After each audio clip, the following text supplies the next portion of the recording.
Hello बच्चों, आइए इस प्रश्न को पढ़ते हैं। अब चाहे ट्रांसफार्मर संचरण लाइन वोल्टेज को 2200 वोल्ट से 220 वोल्ट करता है। प्राथमिक कुंडली में 5000 फेरे हैं। ट्रांसफार्मर की दक्षता 90% है तथा निर्गत शक्ति 8 किलोवाट है। तो गणना कीजिए द्वितीयक कुंडली में फेरों की संख्या तथा निवेशित शक्ति। आइए इस प्रश्न की मुख्य अवधारणा की चर्चा करें। यहाँ पे आप देख सकते हैं कि मैंने एक ट्रांसफार्मर बना रखा है, जिसमें इधर जो आपको लपेट दिख रहे हैं वो दरअसल प्राथमिक लपेटे हैं, इधर जो लपेटे दिख रही है वो द्वितीयक लपेटे हैं। प्राथमिक कुंडली में लपेटों की संख्या एनपी है, द्वितीयक कुंडली में लपेटों की संख्या एनएस है। प्राथमिक में धारा जो प्रवाहित हो रही है वो आईपी है, द्वितीयक में धारा जो प्रवाहित हो रही है आईएस है। प्राथमिक की तरफ से जो भी विभव लगाया जा रहा है वो वीपी है तथा जो हमें उत्पाद देखने को मिल रहा है वो दरअसल वीएस है। ऐसी स्थिति में जो यहाँ पे संबंध लिखा जाता है ट्रांसफार्मर के लिए वो दरअसल लिखा जाता है वीपी बटे वीएस बराबर एनपी बटे एनएस। साथ ही साथ यहाँ पे अगर हम निवेशी शक्ति लिखें जिसे पी आई से दर्शा देते हैं, वो लिखा जाएगा निवेशी विभव जो कि है वीपी गुणे निवेशी धारा जो कि है आईपी, तथा यहाँ पे अगर उत्पाद शक्ति को लिखना चाहें तो वो हो जाएगा पीओ जिसे लिखा जाएगा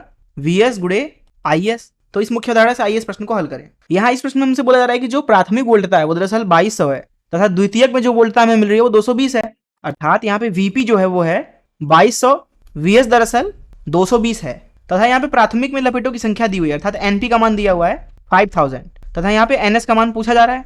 तो यहाँ पे हम लिख सकते हैं वीपी बटे वीएस बराबर एनपी बटे एनएस, जिसका मतलब ये है इसको लिख सकते हैं 2200 भागे वीएस जो कि है 220 बराबर एनपी बटे एनएस जो कि है 5000 भागे एनएस। तो यहाँ से अगर इस चीज की गणना करें हम तो ये आ जाएगा एनएस का मान देगा ये 500 फेरों के बराबर। अर्थात यहाँ पे जो सेकेंडरी है अर्थात द्वितीयक उसमें लपेटों की संख्या 500 है। प्रश्न के दूसरे हिस्से पे चलते हैं।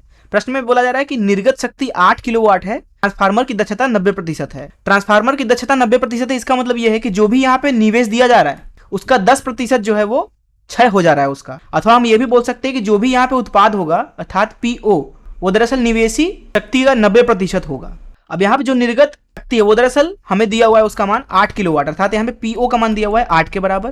तो हम लिख सकते हैं 8 बराबर पी आई गुणे 90 भागे, तो यहाँ से जो हमें निवेशी शक्ति मिलेगा वो दरअसल मिल रहा है 800 भागे 90, जिसका मान आएगा 80 भागे 9 के बराबर। अब क्योंकि यहाँ पे हमने पी आई का मान किलोवाट में रखा है इसलिए जो ये उत्तर आया है वो दरअसल किलोवाट में है, जिसको KW से दर्शाया जाता है। तो इस तरीके से द्वितीय भाग में पूछा गया था निवेशी शक्ति का मान जो कि आया है 80 बटे 9 किलोवाट, तथा प्रथम भाग में पूछा गया था सेकेंडरी अर्थात द्वितीयक में फेरों की संख्या जो कि 500 है। मैं आशा करता हूं कि आपको इस प्रश्न का हल जरूर समझ में आया होगा।